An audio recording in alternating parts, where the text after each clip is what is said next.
The Parliament has passed three key acts or laws regarding the farmers laws, which affects directly the farming system in India. It is a key reform which will transform the Indian farming system drastically. So basically these are three laws, three acts. One, the Farmers Empowerment and Protection Agreement, which assures the price assurance. Second, the Farmers Product Trade and Commerce Promotion and Facilitation Act 2020. And the third is an amendment to the Essential Commodities Act. So in order to understand the key reforms that has been taken place, we need to analyze the impact of these key three acts, at least the main two acts completely, and of course the change that has been made to the Essential Commodities Act is just one section amendment, but which has a large impact. So this video is basically trying to bring out the main provisions of these acts so that the viewers understand what this act is all about, or this three act is all about. And second part or second stressing point would be the concern that has been raised across the nation by farmers as well as the political parties as well as the academicians. And let me start from the beginning. Tell us from the beginning. This video is purely made from academic point of view and it does not have a political angle. The only political angle will be dealt with only in the area where it has an importance from the standpoint of a legal analysis. So let me start with the first act, which is the Farmers Empowerment and Protection Agreement regarding the Price Assurances Act 2020. The aim of the act is to create a national framework on farming agreements that protects and empowers farmers in trade. Basically what this first aim deals with is it allows for entering into a private agreement contract by the farmer with a trader who is ready to buy the products from the farmer. So it tries to create a framework regarding this agreement. Second, to enable farmers to receive remunerative prices for farming produces. In a contract, basically, as everybody would be knowing, it's a right in personam which deals with the parties to the contract decide the prices. So it tries to, through agreements, this act tries to assure farmer a competitive price which he thinks is good for him, as well as which is agreeable to the trader or the sponsor, as the act calls it. Now the second part is section 2, which deals with definitions. I will not be covering the whole definitions, but certain things which is a new terms which has been introduced by the act. One is the concept of farmer. The farmer, different acts define farmer in different manner, and this act tries to define a farmer as an individual engaged in the production of farming produce, and it includes, that the next part is important, that it includes farmer producer organization, which means that even a collective society could be a farmer. The act also defines sponsor, person purchasing from the farming produce. Any person who is purchasing from the farmer is considered as a sponsor. The next main section of this act is section 3, which is the crux of the main provision of the act. It allows any farmer to enter into an agreement with the sponsor. As I told before, sponsor is any person who gets the product from the farmer. Such an agreement, this section goes on to elaborate that such an agreement may provide for the time of supply, the quality of the goods or the farming produce, the grade of the farming produce, the standard, the price, etc., which the farmer as well as the sponsors deems fit to be included in the agreement. So this is the most important section of this act. This is the section which empowers this aim of the act. Section 4. It also section 4 is important from the standpoint view of of a contract of an agreement. Why? The agreement, it allows the agreement to specify and identify clearly the quality, the grade, the standard of farm produce, and also it allows under section 4 clause 4 this quality, the grade, the standard shall be monitored. The agreed quality, the agreed grade, the agreed standard shall be monitored and certified during the process of cultivation or rearing at the time of delivery by any third party. Now, who's the third party? A third party, as per the Act, is somebody who is impartial, somebody who is who does not have any kind of tending towards the farmer or the sponsor, who can assure that the quality, the trade, etc. could be viewed from a fairness point of view. This tries to bring in transparency. So that third party will look into the contract, will understand the quality, the grade, the standard, the price, and then look into the crop. We'll look into the grade, we'll look into the standard, we'll look into the price paid, and he can ensure that there is no exploitation taking place by the sponsor against the farmer. So theoretically, this is the check that protects the farmer from exploitation. I will stress the word theoretically. Section 5 is directly linked with the name of the act as a Pricing Assurance Act.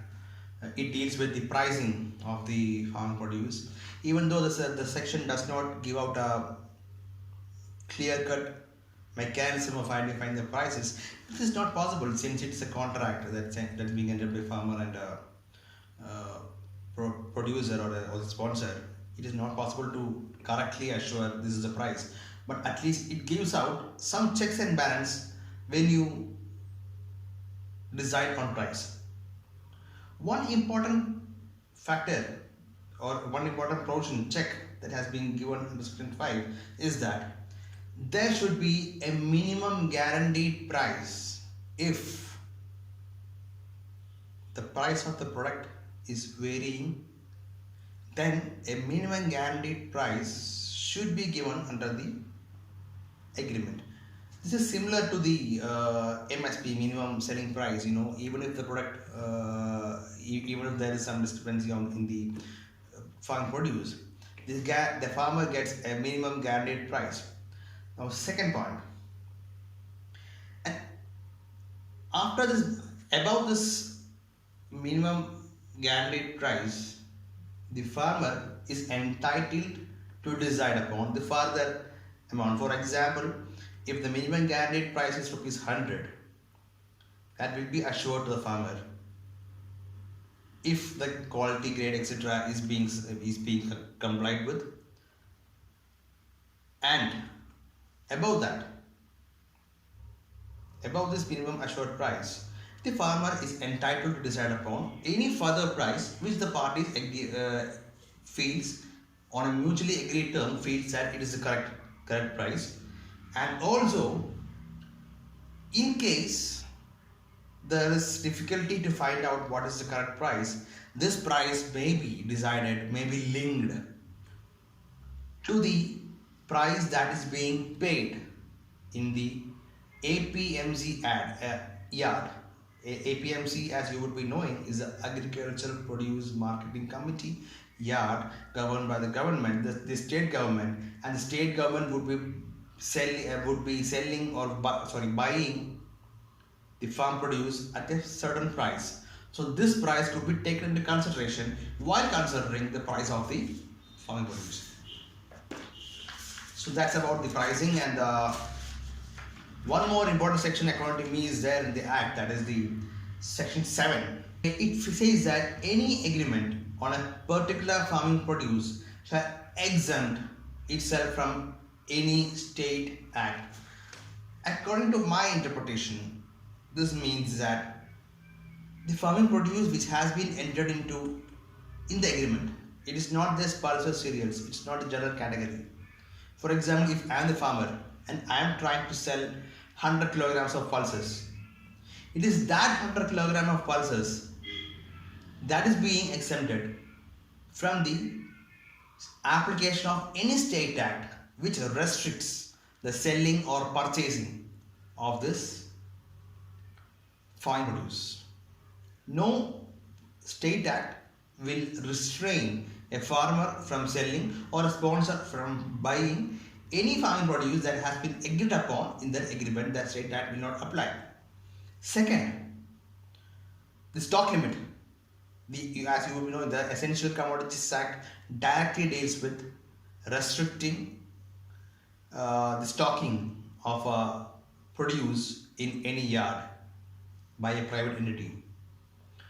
This limit has been taken off, which means that if no stocking limit will apply, any producer, any sponsor can stock as much goods as he has purchased from the farmer under an agreement.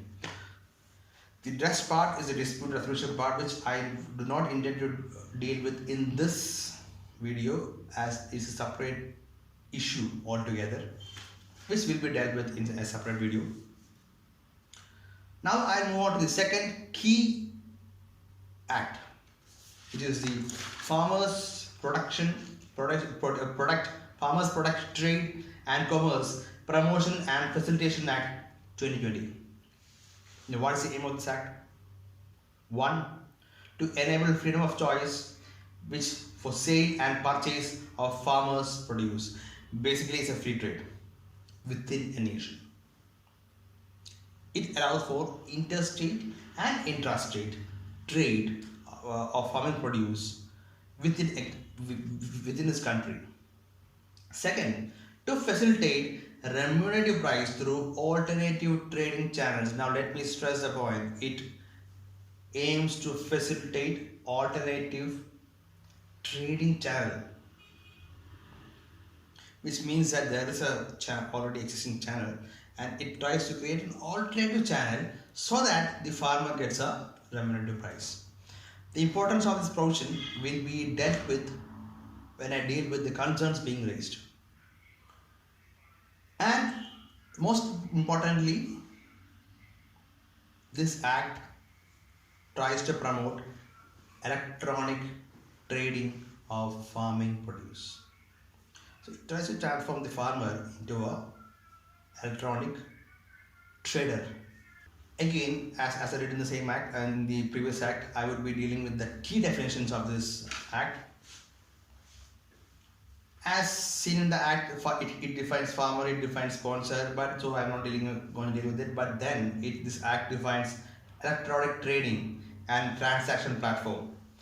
It's a platform for facilitating direct and online buying and selling of farm produce. This is a key reform. This takes away completely the farmer's dependence on a middleman. The farmer can directly enter into selling and purchasing of farm produce. The profit directly comes to the farmer. There is no middleman. Second is a trade area. It defines a trade area. Now, what's a trade area?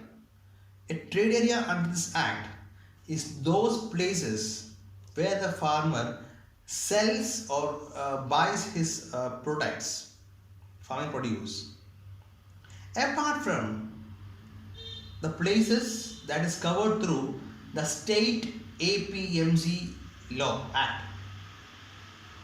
The state act has an APMC yard. That yard will not be considered as a trade area under this act. This again is also important. Again, as I said before, I will deal with this when I come to the concerns raised. Now, section 3 allows any farmer or trader to carry on the trade, interstate and intrastate trade. This allows for free trade of farming produce within this country. The farmer can buy from any state. Within the state, he can buy from any place. He can sell it any place. Any sponsor can, a sponsor from Punjab could come to Kerala and collect the produce and sell it anywhere. Section 6, one of the most controversial sections that has been raised as a concern. It says that no levy, no tax, no cess shall be collected from the trade area. From the trade area in the sense, as I told before, except from the APMC yard, any other area where the farmer sells.